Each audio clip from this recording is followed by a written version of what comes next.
Guys, this is a video, probably one of two, that I'm going to do to show you how to record audio. The first thing you need to remember is you have inputs into your sound card. Now, at this moment in time, you can see my mic coming in on input, my mic input, and I've also got a stereo input set up as well. Now, in the last video I showed you about VST connections, so if you look in here, my stereo input is 3 and 4, and if I just change the name of that just to make it a little less confusion, I'll just put virus in. So I've got my virus hooked up to 3 and 4 at the moment. So I'm just going to show you a couple of things that you can do with regards to recording audio. So let's say I wanted to record my voice, or a singer or whatever. If I right click and select add an audio track, don't use the browse presets at this section because they won't work. I'll show you what I mean in a second. Now it's a voice, so mono, okay. So what we have here is a mono audio track that I'm going to use to record my voice. Now, as you can see, there's nothing coming into the audio track at the moment. The reason for that is because the monitor button isn't on. So if I put the monitor button on, you'll now see my voice there. You will also hear that it's kind of in a weird kind of feedback loop. There's weird echo going on. Okay, the way to kind of deal with that is just kind of mess around with your input levels until you get it to where you like. So I've got that working now. But as you can see, the input level's not really high enough now. And there's a couple of ways around that. You can either turn up the input on your sound card that your microphone's directly connected to. You can turn up, if you're using a mixer, you can turn up the gain on the mixer, which will increase it. Or you can use this button here, this input gain button here. So if you hold down shift, be really gentle with it because it's really sensitive, and just move it until you get a decent level where you don't have to deal with the whole kind of feedback issue. Okay, that looks not too bad. Let me just try and increase it a little bit on my 1 2 1 2 1 2 1 2 1 1 1 1 2 1 2 2 2 1 1 1. I'm just going to increase it a bit on my mixer as well.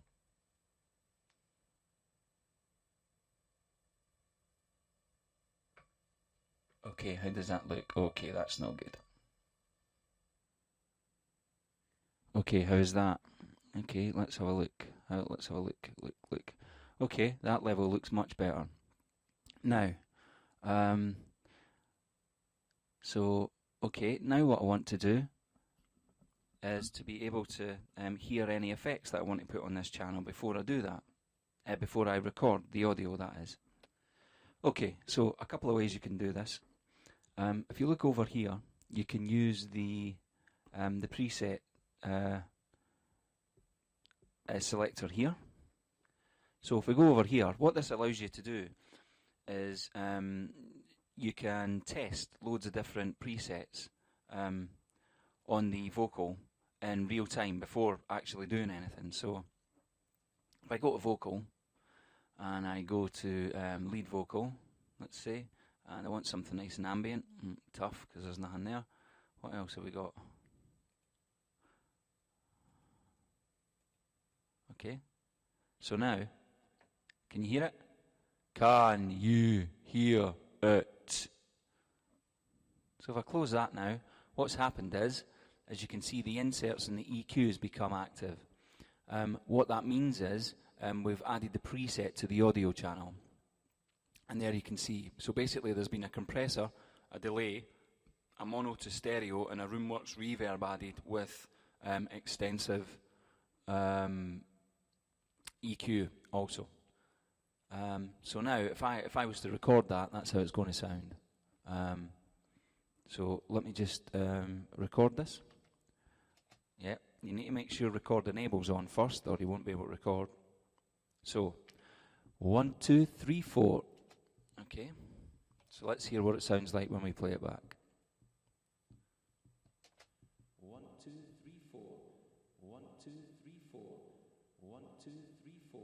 Okay. So basically we've got the effects. Now, if you notice, you can't hear any effects anymore because the monitor button's off. So if I put the monitor button back on, you should hear the effects again.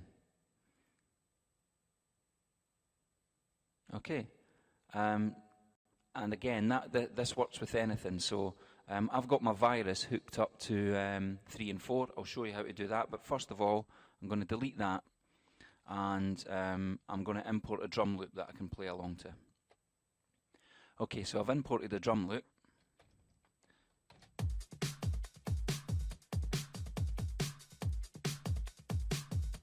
Okay, so now, because my virus is on 3 and 4, what I want to do now is create another audio track. So right click, add audio track. I want it to be stereo. Okay. We'll just name these for ease. Drums. And we'll call this virus. Now, so I've got the virus in. 1, 2, 1, 2. Which interestingly enough, let's have a look. Okay, so I'm playing my virus now. You can see there's an input coming in, but obviously you can't hear it because the monitor button's not on. Put the monitor button on. There you go. Really exciting sounds, but let's see if we can find something to make it a bit more exciting.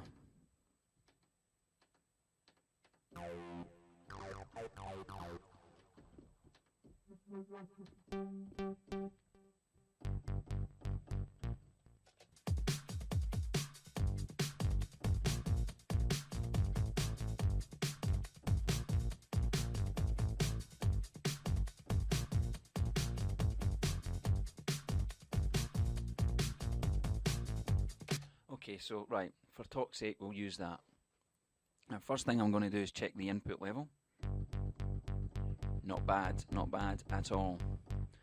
Now all I need to do is record it. But again, it's the same as the other one. If I want to add a track preset, so I've got, let's say, bass, and it's a synth bass. Okay, there's no track presets for that, which is great. Oops. Right, let's see what we've got.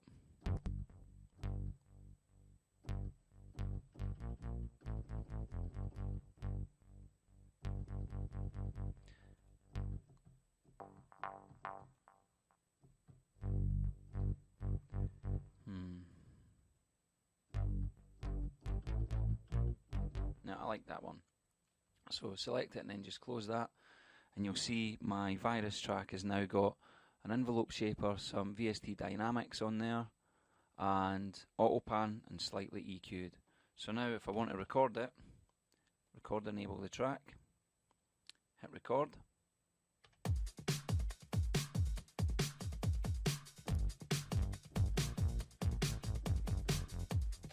Okay, it's not the best bass line in the world, but hey, so there you go.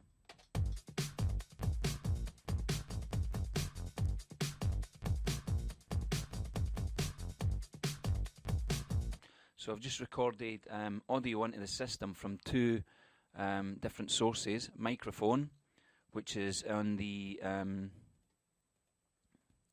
the mic input, which is in this case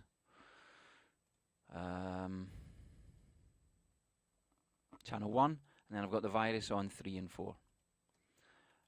Right, so that worked perfectly. Let me just show you a couple of problems that you might come across. So let me just delete these. Now, sometimes by default when you open Cubase, there's a couple of things turned on that may interfere with this process. One of them is direct monitoring. So let me just delete drums and we'll use the virus. Okay, so at the moment we can see the virus is coming in and everything's working fine. Okay, now, sometimes, by default, or you may have set it up earlier on, you might have in device setup under your under your ASIO sound card selecting, you might have direct monitoring selected. So if I select that now, can you see what's happening? Because direct monitoring means that the audio goes into your sound card then straight back out. It's not been passed. It's not been processed in Cubase, so it's not going to the audio output at all. So you can't hear it. You can still record it, but you can't hear it. However, I'll hear it when I play it back. So if you've got everything set up and it looks perfect and you're not getting any sound, first thing to check, device setup, and make sure that direct monitoring is not selected. Another thing that can kind of mess around with it sometimes is in VST connections. In Cubase 4 you'll notice you have Studio. If Control Room's on, sometimes it can mess around with it as well.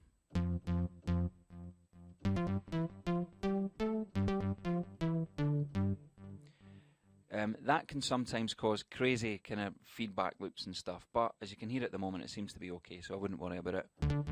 But those are the two things to check. If you're pretty sure you've got everything set up right and it's not working, first thing to check is the direct input under device setup, and your direct monitoring, sorry. If that's on, it won't work.